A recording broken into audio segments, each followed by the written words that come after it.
Premier long métrage de la scénariste et réalisatrice québécoise philippine. On dit-tu Philippine?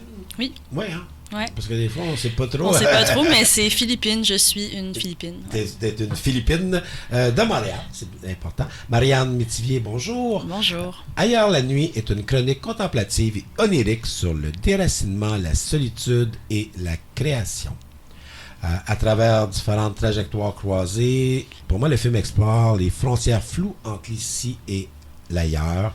Et bien sûr, ailleurs la nuit, ça le mentionne. Hein? Il y a le ailleurs, mais il y a la nuit. Hein? Et je pense qu'il faut, dès le départ, parler de ton travail avec le directeur photo, Ariane Méthode. Oui. Hein? Parce que le film est bercé par cette nuit, cette pénombre. Dès le début, là, on ne veut pas tout dire dans l'introduction, mais il y a un conte, enfin il y a une histoire qui vient de Eva, une immigrante de Philippines. On est dans le noir, travelling avant, on découvre la montagne, et ainsi de suite. Mais tout le film est bercé par cette couleur, cette texture. C'est important pour toi d'avoir, je veux dire, cette lumière particulière pour raconter cette histoire? Oui, ben c'est vrai que le film commence avec un rêve, dans le fond, qui est peut-être plus de l'ordre du cauchemar ou d'un souvenir. Puis je pense que ça place tout de suite le ton avec cette voix off-là, en tagalog, l'espèce de long travelling avant. C'est aux Philippines, d'ailleurs. Il n'y a pas de personnage, on est vraiment avec l'environnement naturel, avec des animaux qui se promènent. Puis je pense que ça installe le ton puis le rythme du film dès le début, qu'on va être peut-être dans quelque chose qui est proche de l'intangible, qu'on va être entre deux mondes, entre le sommeil puis le réveil. Donc, en effet, puis Ariel, ben, c'est un collaborateur de longue date. On a fait mon court-métrage « Celle qui porte la pluie » ensemble. Puis, on voulait vraiment installer un langage visuel qui allait pouvoir connecter tous ces personnages-là puis tous ces lieux-là ensemble. Donc, autant dans des lieux, c'est beaucoup de lieux extérieurs en lumière naturelle, mais aussi avec, on a vraiment opté pour peu découper les scènes. Oui. Fait que souvent, il y a 1 ou 2 plans par scène, souvent assez larges, fixes, qui permet vraiment au personnage d'interagir avec son environnement, de sentir sa connexion avec les lieux, la nature. Puis aussi avec des angles assez larges aussi. Donc, ça crée un peu un décalage avec la réalité. Il y a un débalancement, parce que parfois, il y a des angles qui sont effectivement... des plans très larges, fixes, puis à d'autres moments, la caméra devient troublante, où elle suit ces personnages-là. On est toujours un peu en décalage par rapport au réel. Et pour moi, c'est assez représentatif de l'état d'esprit des personnages.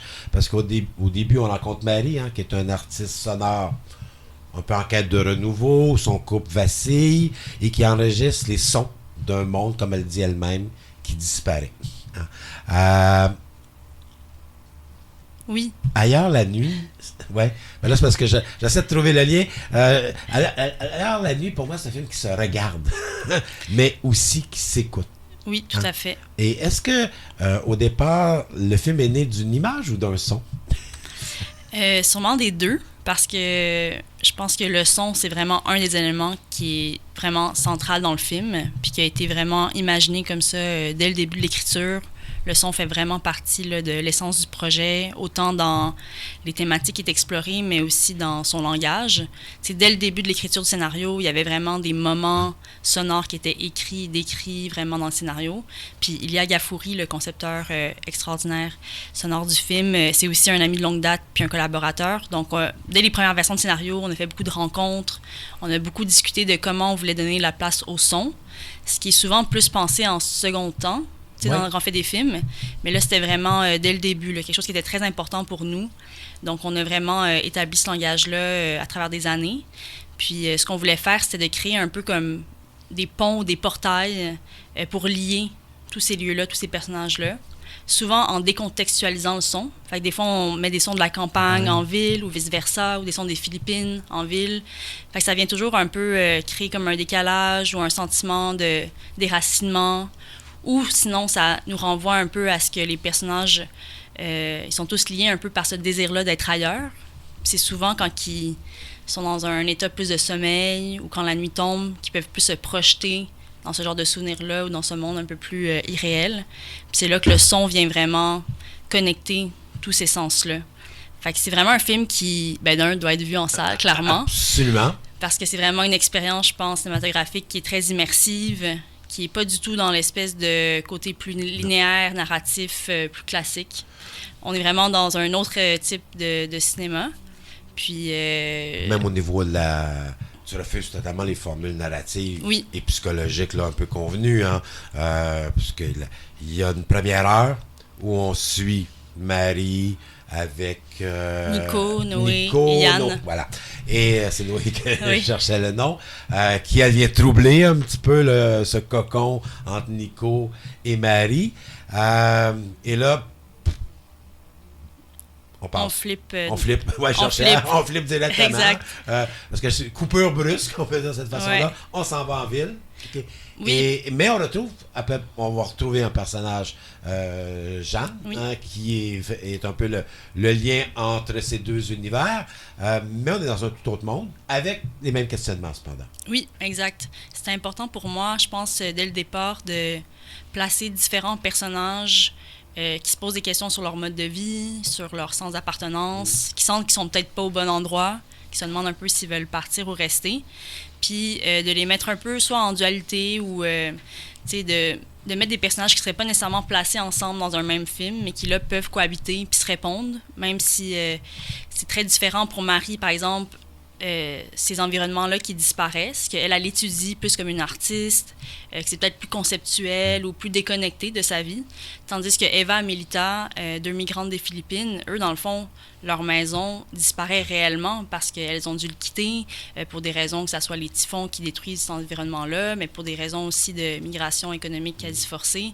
Donc, ce lieu-là disparaît aussi dans leurs souvenirs, dans leur mémoire. Fait que c'est comme des variations sur l'ancrage qui varie de plusieurs personnages. Mais la façon dont tu nous présentes à la fois la campagne et la ville est, je veux dire, un peu contraire à l'image qu'on peut avoir. Parce que souvent, la ville, on la voit comme déshumanisée. Alors que là, c'est l'inverse. C'est plutôt la campagne qui semble un peu déshumanisée, où on est à la recherche de soi et sans trop savoir comment l'atteindre. Et alors qu'en ville, c'est totalement le contraire. Eva, avec sa mère, permet à Jeanne de manger, de se réunir, d'avoir des échanges. C'est intéressant, cette perception que tu as à la fois de la campagne et à la fois de la ville, et de la transformer. Je pense que ça vient vraiment des premières idées du scénario. C'était très clair pour moi que le film allait être en deux parties ou en deux trames. Puis ça venait un peu de ce sentiment-là contradictoire, où je pense que d'une partie, je sens qu'il y a beaucoup de monde de ma génération, ou même, je pense que tout le monde se pose ces questions-là, des fois, de vouloir être plus connecté à une forme de décroissance, à la nature, des fois peut-être s'isoler à la campagne, mais des fois, tu es plus déconnecté avec la réalité, puis peut-être plus dans ta petite bulle. Beaucoup dans ta petite bulle. Oui, c'est ça, exact. Beaucoup dans sa petite bulle. Puis, d'autre part, en ville, même si c'est tous des personnages assez seuls qui errent, mais ça permet aussi des rencontres, ça permet genre un mouvement, un engagement collectif, plus de hasard. Fait que je voulais mettre un peu ça en une autre perspective, j'imagine. Moi, j'aime beaucoup la deuxième partie parce que c'est une partie qui, théoriquement, devrait être sombre. Hein? Parce qu'à la fois, je veux dire, comme tu le mentionnais, Eva et sa mère ont quitté les Philippines. Les raisons, oui, il y a les tempêtes, mais bon, ça peut être plusieurs raisons. Tout nous amène finalement vers un déracinement total.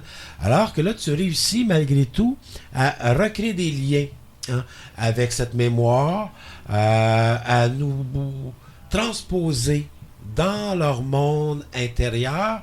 Je trouve qu'il y a une chaleur dans cette partie-là qu'on trouve beaucoup moins dans la première partie, entre guillemets. C'est vrai. C'est important pour toi de conserver cet humanisme, je veux dire, du déracinement, entre guillemets? Ben oui, tout à fait. Puis tu sais, ça vient... ma mère est des Philippines, donc tout ce rapport-là à cette communauté-là. Puis aussi, en parallèle de faire Ailleurs la nuit, je travaillais sur un documentaire sur les mères migrantes des Philippines qui habitent à Côte-des-Neiges. Puis, moi, évidemment, j'ai énormément de respect et d'admiration pour ces femmes-là. Donc, c'est sûr, ça a beaucoup inspiré la deuxième partie du récit. Fait que je pense que ce regard plus tendre et empreint d'affection transparaît aussi dans ces personnages-là. Que je voulais non plus pas mettre... Tu sais, je voulais pas parler nécessairement de comme leur situation en tant que comme personnes migrantes et tout. C'est juste comme de placer des personnages que c'est ça leur réalité, qui puissent interagir dans le récit comme les autres. Mais... Oui, t'évites toute forme de misérabilisme. Oui, c'est là. ça, exact. Parce que dès le départ, ils sont plutôt rigolotes. Ouais. Lorsqu'ils essaient de parler français avec madame, et ainsi de suite. Oui. Donc, c'est de les resituer dans un monde qui existe. Tout à fait. Puis qu'au final, leur générosité, puis ça, c'est vraiment vrai, là, ils veulent tout le temps te nourrir, là. C'est vraiment au cœur de la culture philippine, manger. Puis ce geste-là, je pense qu'il est très significatif dans le film, où est-ce que finalement, c'est elle qui invite Jeanne alors qu'elle vient juste d'arriver à Montréal. Fait que oui, il y a plein de... Il y a une lumière bleue. Oui, il y a une lumière bleue. La lumière bleue, qui est un peu omniprésente.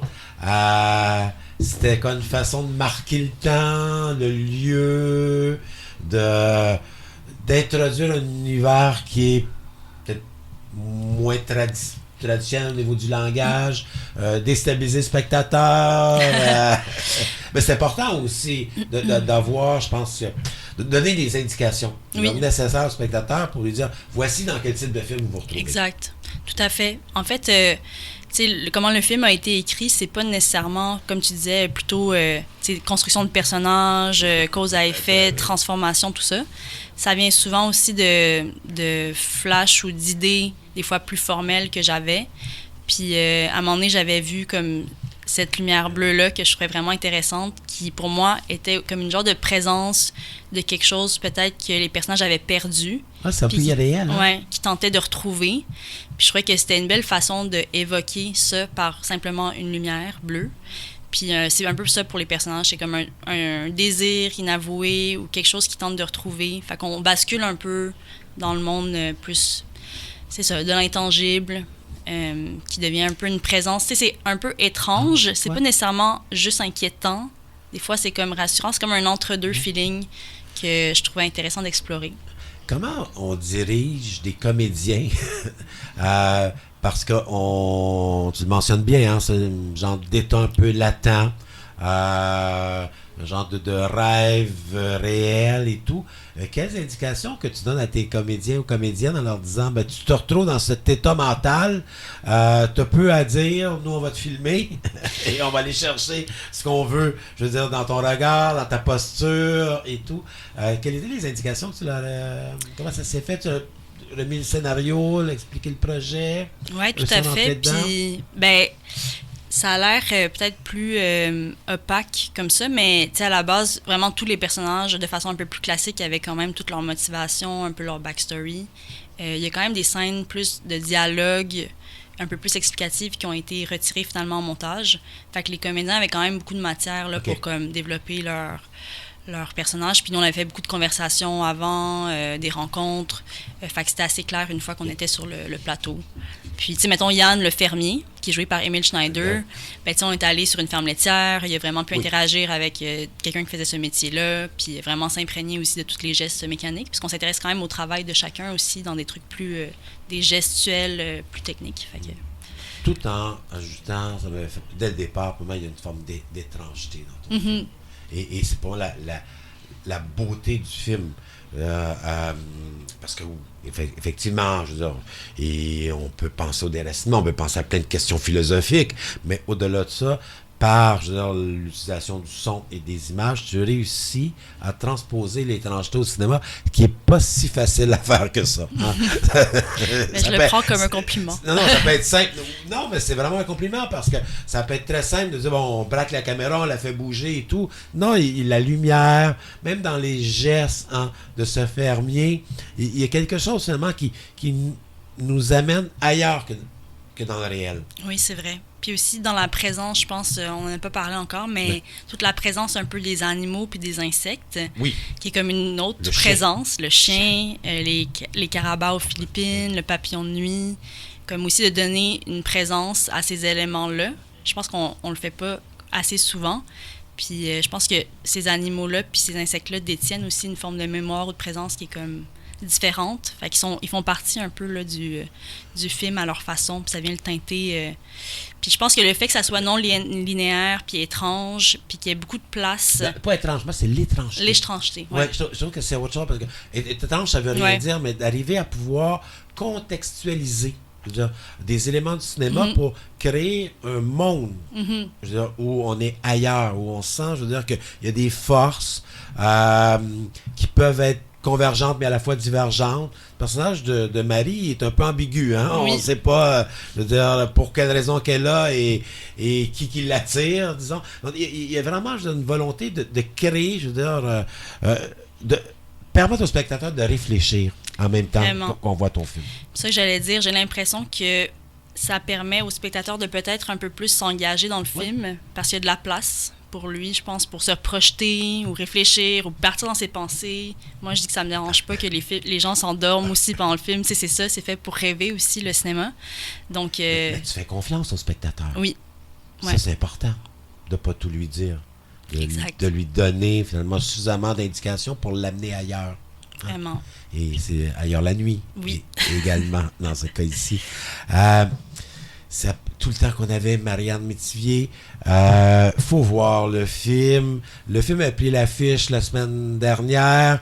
Ça s'est adonné qu'il a fait beau, puis les gens n'ont pas été le voir. Puis là, il continue maintenant au cinéma moderne, puis au cinéma public. Oui. Donc, le 26, 28, 1er et 4 mars. Faut aller voir le film. C'est ces objets qui ont besoin d'être encouragés. Hein. On en fait pas assez dans le cinéma commun. En fait, on n'ose pas assez. Je pense que tout le monde a le talent pour pouvoir la faire, mais il faut oser. Et dans ton cas, tu l'as fait. Tu as cru au spectateur et bravo. Merci beaucoup.